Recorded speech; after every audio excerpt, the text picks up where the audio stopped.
یا ایھا النبی انا ارسلناک شاہدا ومبشرا ونذیرا۔ اللہ عز و جل قرآن کریم میں اپنے نبی صلی اللہ علیہ وسلم کو مخاطب کر کے فرما رہا ہے کہ اے نبی، اب ایک سوال پیدا ہوتا ہے، نبی کا معنی کیا ہوتا ہے؟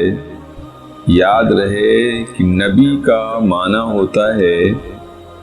بِالہام الہی، غیب کی خبر دینے والا، یہ معنی ہوتا ہے نبی کا۔ چنانچہ عربی کی جو معتبر اسٹینڈرڈ جو ڈکشنریز ہیں ان میں یہی معنی لکھا ہوا ہے۔ لہذا اگر حضور سید کائنات صلی اللہ علیہ وسلم کو کوئی شخص نبی مانے اور پھر آپ کی غیب دانی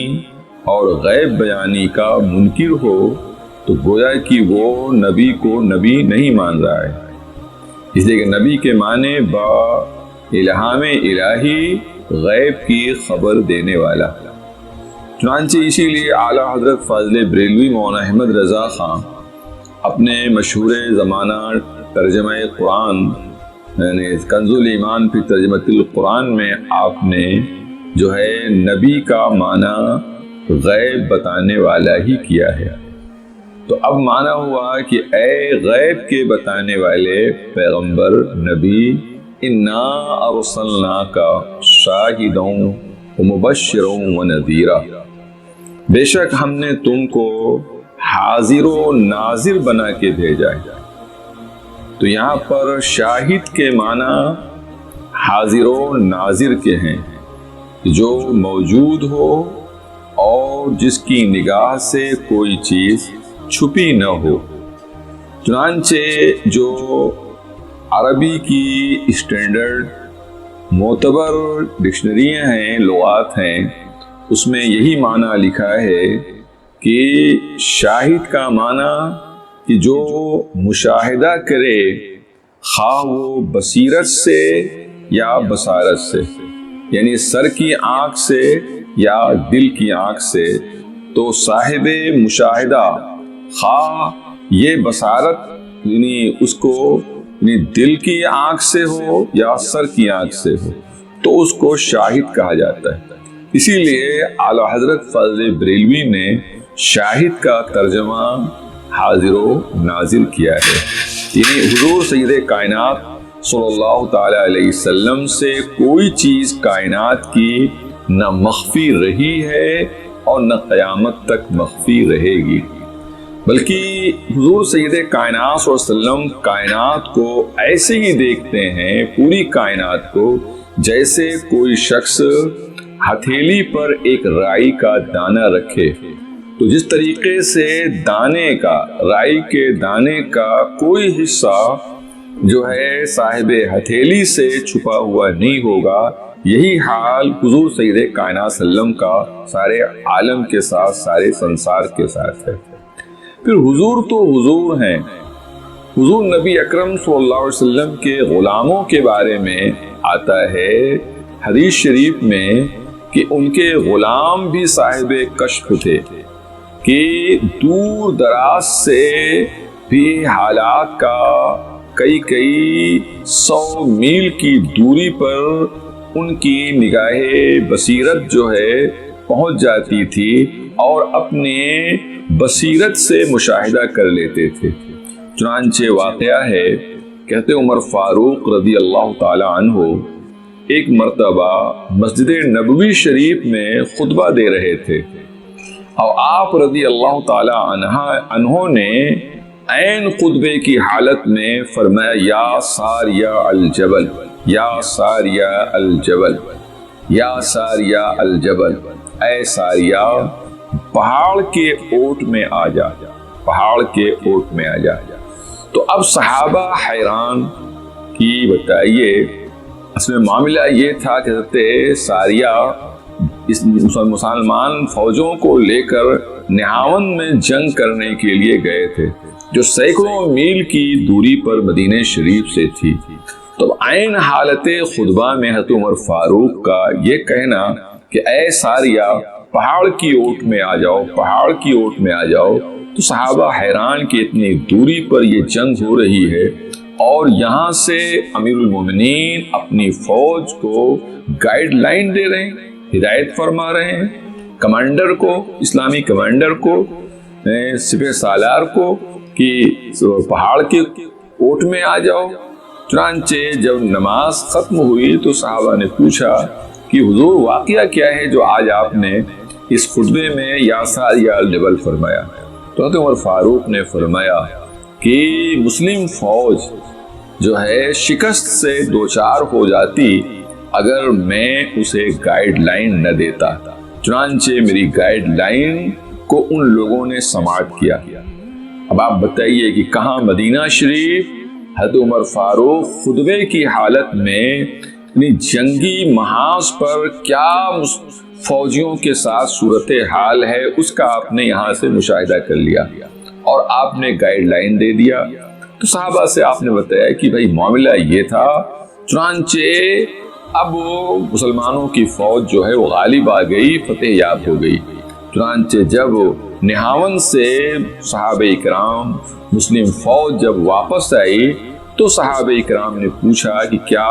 جس وقت یہاں جمعہ کی نماز پڑھی جا رہی تھی آپ لوگ جنگ کر رہے تھے اور کیا صورتحال تھی؟ ان لوگوں نے پوری بات جو عمر فاروق نے بتائی تھی وہ ساری بات جو ہے اسلامی فوجوں نے بتایا کہ ہمارے ساتھ یہ صورتحال تھی، اور عمر فاروق سیدنا عمر فاروق خلیفہ دوم کا جو گائیڈنس تھا وہ ہمارے کام آ گیا جس سے ہم فتح یاب ہو گئے۔ تو نوٹیبل بات یہ ہے کہ جب حضور سید کائنات صلی اللہ علیہ وسلم کے غلام جنہوں نے حضور کو محبت کی نگاہ سے دیکھا، حضور کو ایمان کی حالت میں دیکھا، حضور کے اوپر جان نچھاور کیا،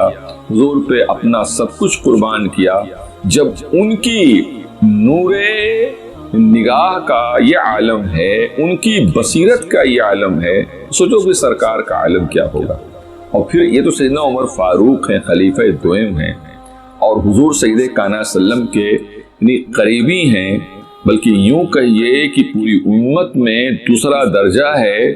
امتیوں میں افضلیت کا۔ سب سے پہلا درجہ حضرت ابوبکر کا، پھر عمر فاروق کا۔ تو سوچئے کہ حضرت عمر فاروق تو بیٹھ کر اتنا نبی کے مقرب ہیں اور حضور کا زمانہ پائے، ساری مطلب کی فضیلتوں کے حامل ہیں، مگر آپ بہت ایک طویل زمانے کے بعد 5-6 صدیاں گزرنے کے بعد بعض ایسے اللہ کے ولی ہوئے کہ جن کی اپنے مرید کے حالات سے بھی وہ دور دراز رہ کر اپنے مرید کے حالات سے بھی واقف رہے۔ چنانچہ روایت میں آتا ہے کہ امام رازی جو بہت بڑے فلسفی تھے اور لاجک جانتے تھے، منطق جانتے تھے اور فلسفی تھے اور بحث و مباحثہ ایک سے ایک مباحثہ مناظرہ کرنے والا، ڈیبیٹ کرنے والا آپ کے پاس آتا، آپ اس کو ڈیفیٹ دے دیتے تھے، مگر اتنا قابل ہونے کے باوجود جب موت کی گھڑی آئی ہے تو حضرت امام رازی، حضرت فخر الدین امام رازی رحمت اللہ تعالی علیہ، جب جانکنی کا وقت ہوا، اور جانکنی کا وقت بڑا ہی خطرناک ہوتا ہے، شیطان اچھوں کو دھوکہ دیتا ہے۔ شیطان آ گیا اور جانتا تھا کہ ان کے مزاج میں کیا ہے،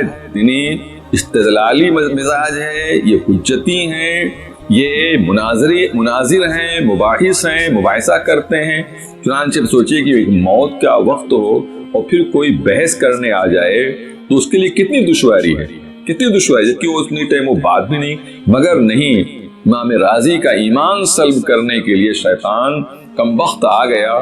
اور اس نے اللہ کے وجود پر امام رازی سے دلیل مانگا کہ اللہ کو ایک مانتے ہو؟ کہا جی ہاں مانتا ہوں۔ کہا دلیل؟ تو آپ نے دلیل دیا مگر شیطان چونکہ معلم الملکوت رہ چکا ہے، فرشتوں کو یہ کم وقت پڑھاتا تھا، تو یہ کٹ حجتی بہت جانتا تھا، یہ اپنی کٹ حجتی سے دلیلوں کو توڑتا گیا۔ اور امام فخر الدین رازی کا نظریہ یہ تھا کہ اس کو ہم قائل کر دیں۔ جب وہ اللہ کے قائل کرنے سے قائل نہیں ہوا اور کم وقت اپنے تکبر اور اپنے انا پر اڑا رہا، تو امام راضی کون ہے کہ جو اس کو منوا لیتے؟ چنانچہ وہ ماننے کے لیے تیار نہیں تھا، اور وہ جتنی دلیل دیتے امام راضی، 360 دلیل دیا امام راضی نے اللہ کے وجود پر، مگر وہ کم وقت اپنی کٹ حجتی سے ایک بھی دلیل کو ماننے کے لیے تیار نہیں۔ اب فخر الدین امام راضی بدئی جانکنی کا وقت ہے، بڑا ہی خطرے کا وقت ہوتا ہے۔ آپ کے پیر و مرشد حضرت پیر طریقت حضرت نجم الدین کبریٰ رضی اللہ تعالی عنہ وضو فرما رہے تھے۔ اب آپ دیکھیے پیر و مرشد کی نگاہ سے اپنے مرید کے حالات اور موت کے وقت ہمارا مرید کس حال میں ہے، یقیناً اگر صاحب یعنی شریعت و طریقت پیر ہوتا ہے تو اس کی یہی کیفیت ہوتی ہے کہ اپنے مرید کے حالات سے وہ واقف ہوتا ہے۔ چنانچہ حضرت نجم الدین کبریٰ رحمت اللہ تعالی علیہ رضی اللہ عنہ نے وضو کا پانی وہیں سے پھینکا اور کہا، راضی یہ شیطان ہے جو تم سے بحث کر رہا ہے، تو ارے تمہاری موت کا وقت نزا ہے، تم دلیل دیتے رہو گے اور یہ اپنی کٹ حجتی سے اس کو کاٹتا رہے گا۔ کہہ دو کہ میں نے خدا کو بغیر دلیل کے مانا، اور جب تک تم دلیل کا سہارا لوگے تب تک یہ تم کو پریشان کرے گا، اور جب کہہ دو گے کہ بغیر دلیل کے اللہ کو میں مانتا ہوں تو یہ بھاگے گا۔ چنانچہ حضرت امام فخر الدین رازی کو جب ان کے پیر و مرشد نے یہ گائیڈ لائن دیا، انہوں نے کہا، کم وقت لا حول ولا قوت الا باللہ، میں خدا کو بغیر دلیل کے مانتا ہوں۔ تب وہ نالائق گیا۔ اب آپ بتائیے، تو یہ دو واقعہ میں نے پیش کیا جو حضور کے یعنی امتی ہیں، ایک امتی جو صحابی ہیں، خلیفہ دوم ہیں،